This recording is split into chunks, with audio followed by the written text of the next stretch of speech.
की क्रियाशीलता के आधार पर हो गए थे। अग्र, मध्य और पश्च याद है, समझ आ जा रहा है? अग्र स्वर क्या था, मध्य स्वर क्या था और पश्च स्वर क्या था। ठीक, उसके बाद देखो कल आपका जीभ की क्रियाशीलता के आधार पर स्वर हमने पढ़े थे, और जीभ की क्रियाशीलता के आधार पर जो स्वर हैं वो 3 प्रकार के हैं।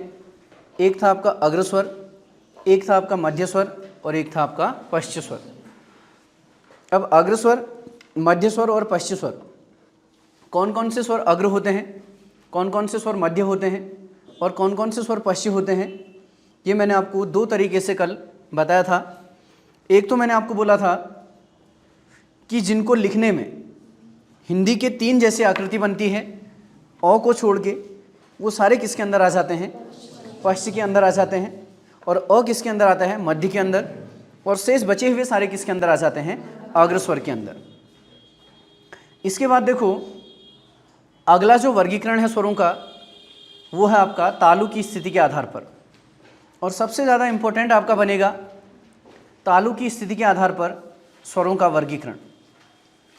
अब देखो तालु की स्थिति के आधार पर जो स्वरों का वर्गीकरण होता है, तालु की स्थिति के आधार पर, तालु की स्थिति के आधार पर। अब तालु की स्थिति के आधार पर जो स्वर होते हैं वो कितने प्रकार के होते हैं, 4 प्रकार के। कितने प्रकार के, 4 प्रकार के। अब कौन कौन सी स्थितियां होती हैं तो तालु की, इसी को आपने समझना है।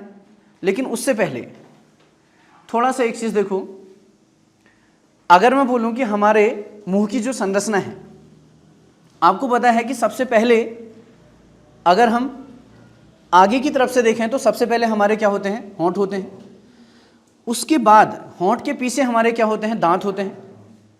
और दांत जिसमें गड़े हुए होते हैं, दांत जिस पे गड़े हुए होते हैं, जिस पे लगे हुए दांत होते हैं, उनको हम मूर्धा बोलते हैं, मसूड़े जिनको बोलते हैं। और जैसे ही मूर्धा खत्म होती है, मूर्धा के समाप्त होते ही, ऐसा नहीं कि बीच में गैप होगा, खाई जैसी होगी, ऐसा नहीं, मूर्धा के समाप्त होगा तो नहीं ना, मुंह के बीच में खाई तो नहीं होती ना, तो जैसे ही मूर्धा समाप्त होता है तो मूर्धा से लगा हुआ आपका क्या हो जाता है, तालु वाला भाग स्टार्ट हो जाता है। तालु समझ रहे हैं? तालु का मतलब मसूड़े जहां पे खत्म होते हैं उसके बाद का जो पीछे का हिस्सा है ऊपर, उसको हम क्या बोलते हैं, तालु बोलते हैं। मैंने आपको बहुत बार बताया, जैसे आप कोई गर्म चीज़ खाते हैं तो उस गर्म चीज़ को खाने में आपके मुंह से एक सफ़ेद खाल जैसी निकलती है ऊपर से, तो जहाँ से वो सफ़ेद खाल निकलती है वही वाला हिस्सा आपका क्या है, तालु का है। और तालु समाप्त होते होते पीछे आपका नासिका छिद्र जिसको बोलते हैं, जब कुछ आप खाना वगैरह, चावल वगैरह खाते हैं, कभी वो खाना फंस जाता है तो नासिका छिद्र से बाहर आता है, और उस नासिका छिद्र के बाद में आपका काकल होता है।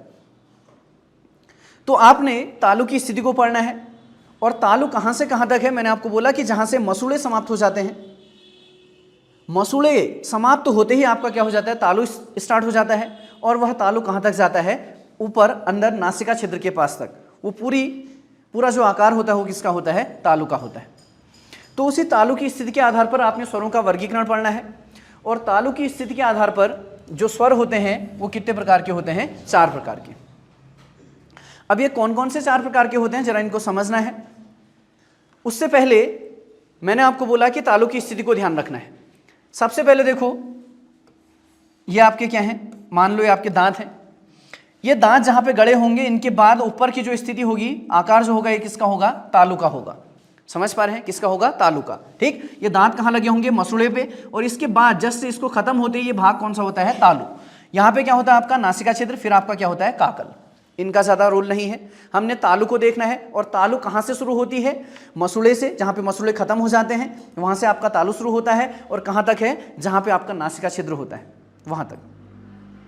तो उसी की स्थिति को आपने देखना है। दूसरा देखो, आपको पता है कि ये आपकी जीभ होती है, और जीभ यहाँ से कहाँ तक जाती है, नीचे गले से आती है। समझ पा रहे हैं, समझ पा रहे हैं। अब तालु की स्थिति क्या होगी, तालु की स्थिति के आधार पर जो स्वर हैं वो स्वर आपके 4 प्रकार के होते हैं। अब कौन से 4 प्रकार होता है, जिनमें से एक होता है आपका समृद्ध, एक होता है आपका समृद्ध।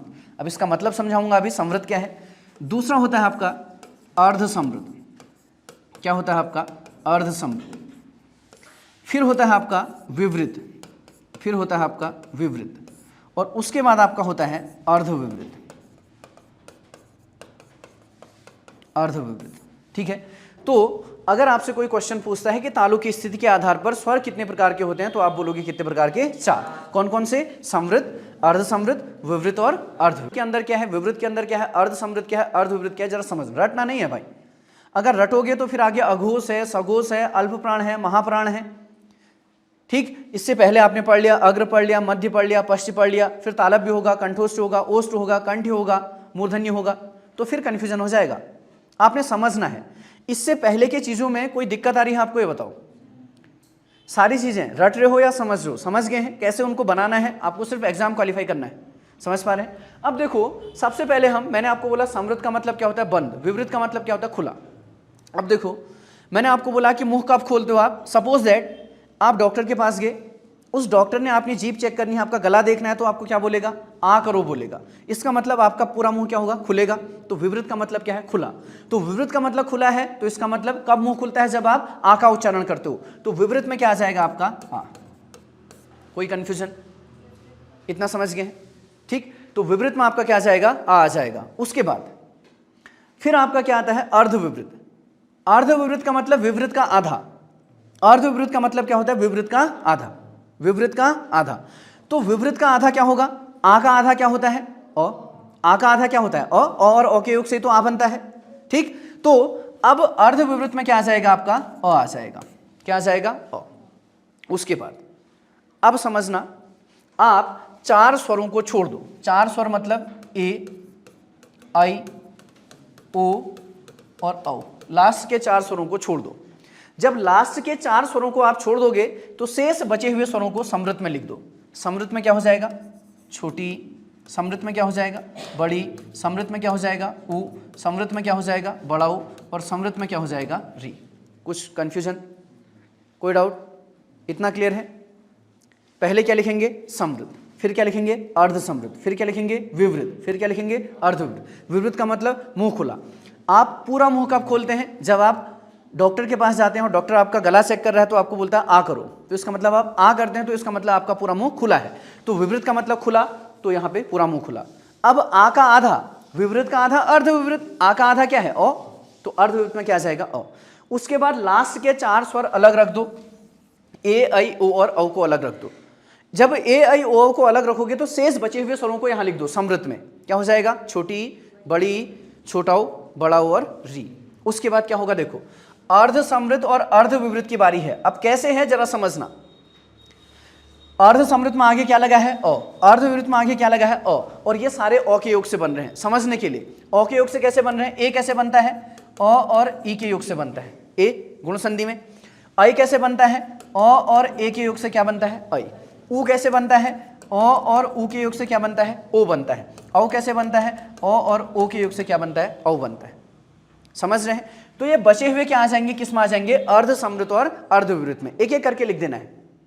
कैसे करके? एक एक करके यहां पे लिख दोगे आप। एक मिनट, इसको मैं डिलीट कर देता हूं।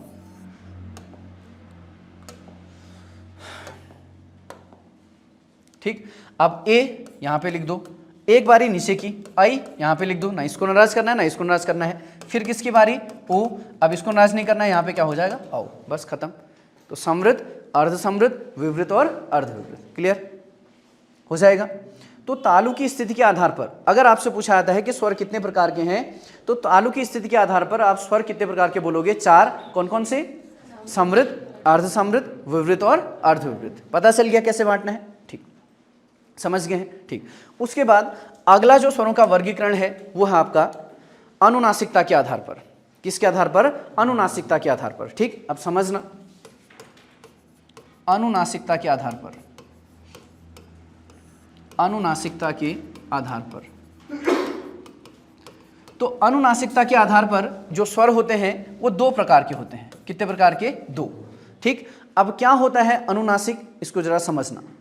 मैंने आपको बोला कि अनुनासिकता के आधार पर स्वरों का आपने वर्गीकरण पढ़ना है, और अनुनासिकता के आधार पर स्वर जो होते हैं वो 2 प्रकार के होते हैं। अब कौन से 2 प्रकार के होते हैं? अब देखो, एक होता है आपका अनुनासिक, एक होता है आपका अनुनासिक, और दूसरा होता है निरनुनासिक। क्या? निरनुनासिक। अनुनासिक और निरनुनासिक। अब अनुनासिक क्या होता है? निरअनुनासिक क्या होता है, जरा इसको समझना है। ठीक, देखो मैंने आपको एक साइन बताया था, एक चिन्ह बताया था, एक तो मैंने आपको बोला था ये, इसको क्या बोलते हैं, अंक। ठीक, दूसरा मैंने आपको बोला था ये, इसको क्या बोलते हैं, चंद्र बिंदु। ठीक, ये क्या होता है आपका चंद्र बिंदु, ये क्या होता है आपका चंद्र बिंदु, और ये क्या होता है आपका अनुस्वार होता है। ठीक, मैंने आपको बोला था चंद्र बिंदु अगर किसी शब्द में जुड़ा है, चंद्र बिंदु अगर किसी शब्द में जुड़ा है तो वो क्या होता है आपका तद्भव, तद्भव। अगर अनुस्वार किसी में जुड़ा है तो वो क्या होता है आपका तत्सम। तो यहां पे आपका एक चीज क्लियर हो रही है कि अगर तत्सम और तद्भव को जानना है तो किसी शब्द या वर्ण के ऊपर, किसी वर्ण के ऊपर अगर अनुस्वार का चिन्ह लगा होगा, अनुस्वार का चिन्ह लगा होगा तो वह पूरा शब्द क्या होगा आपका तत्सम शब्द होगा। और उसी का, अगले शब्द का नहीं, उसी का अगर तुमने तद्भव बनाना है तो अगर किसी शब्द के ऊपर, किसी वर्ण के ऊपर ये चंद्र बिंदु का चिन्ह लगा होगा, इसी चंद्र बिंदु के चिन्ह को हम क्या बोलते हैं, अनुनासिक बोलते हैं। क्या, अनुनासिक बोलते हैं। ठीक है, चंद्र बिंदु को ही क्या बोलते हैं, अनुनासिक बोलते हैं। तो अगर किसी वर्ण के ऊपर क्या लगा होगा, ये चंद्र बिंदु लगा होगा तो वह क्या हो जाएगा, तद्भव हो जाएगा। अनुस्वार लगा होगा तो तत्सम हो जाएगा। जैसे अगर आप लिखते हैं पंच और दूसरा आप लिखते हैं पांच, दूसरा आप लिखते हैं पांच, तो ये पंच क्या हो जाएगा आपका तत्सम और ये पांच क्या हो जाएगा आपका तद्भव। ठीक, तो अनुनासिकता के आधार पर, अनुनासिकता के आधार पर जो स्वर होंगे वो कितने प्रकार के होंगे, दो प्रकार के, एक अनुनासिक और एक निरनुनासिक। अब अनुनासिक क्या होंगे, अनुनासिक क्या होंगे, जिन वर्णों के ऊपर, जिन वर्णों के ऊपर ये अनुनासिक का चिन्ह या फिर चंद्र बिंदु लगा होगा उनको हम अनुनासिक बोलेंगे, और जिनके ऊपर, इनका ऐसा नहीं है कि इनकी संख्या इतनी, इनकी संख्या इतनी, नहीं। अनुनासिकता के आधार पर अगर आपसे पूछता है कि कितने प्रकार के होते हैं तो आप बोलोगे दो। अब कौन से दो, अरे जिस भी वर्ण के ऊपर अनुनासिक लगा होगा वो अनुनासिक होगा, अनुनासिक या चंद्र बिंदु लगा होगा तो वो क्या होगा अनुनासिक, अगर नहीं लगा होगा तो वो क्या होगा निरनुनासिक। ठीक, अब देखो ये अनुनासिक और निरनुनासिक लगता कैसे है।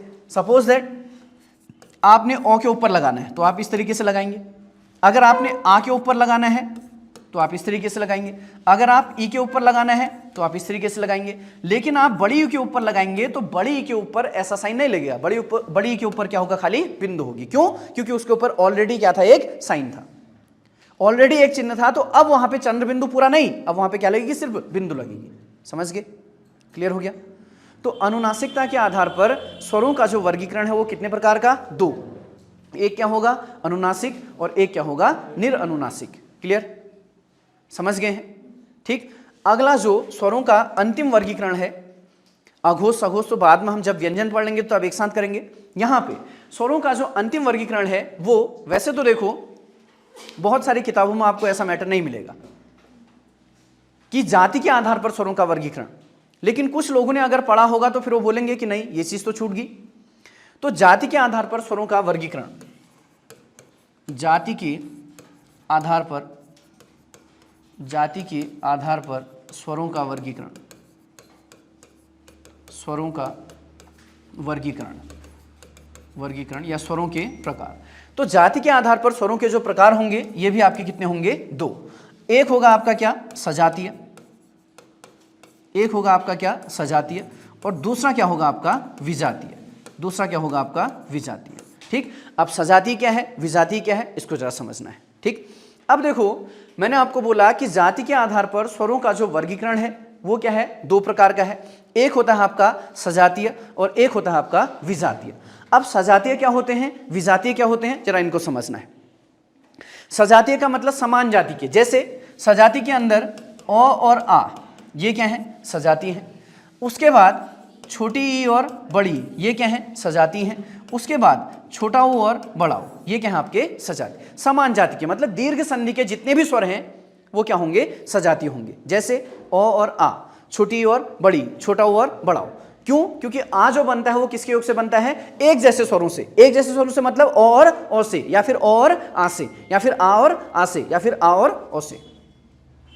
समझ पा रहे हैं। तो ये क्या होगा आपका सजातीय समूह होगा। इसके अलावा जितने भी होंगे वो क्या होंगे, विजातीय होंगे। समझ पा रहे हैं? अब देखो कैसे आपसे क्वेश्चन पूछ सकता है। सपोज दैट आपसे एक क्वेश्चन दे दिया अ और आ, एक क्वेश्चन दे दिया अ और ए, फिर दे दिया ई और ई, और फिर दे दिया उ और उ। वो बोलेगा निम्न में से कौन सा समूह विजातीय समूह है। तो इसमें से कौन सा समूह विजातीय है? अ और ए वाला जो समूह है वो क्या है? विजातीय है। लेकिन ये क्या है? आपका सजातीय समूह है। समझ गए? ठीक, तो ये था आपका स्वर। अभी स्वरों के जो वर्गीकरण है अभी हम घोषत्व के आधार पर पढ़ेंगे, अघोष और सघोष। उसके बाद हम प्राणत्व के आधार पर या प्राणवायु के आधार पर अल्प प्राण और महाप्राण, वो कब पढ़ेंगे? जब हम एक बार व्यंजन कर लेंगे। जब व्यंजन कर लेंगे तो व्यंजनों के साथ ही हम अघोष, सघोष, अल्प प्राण, महाप्राण में आपका आगे का वर्गीकरण पढ़ेंगे। इसके बाद आपका जो कल की क्लास चलेगी वो आपका व्यंजन चलेगा। ठीक।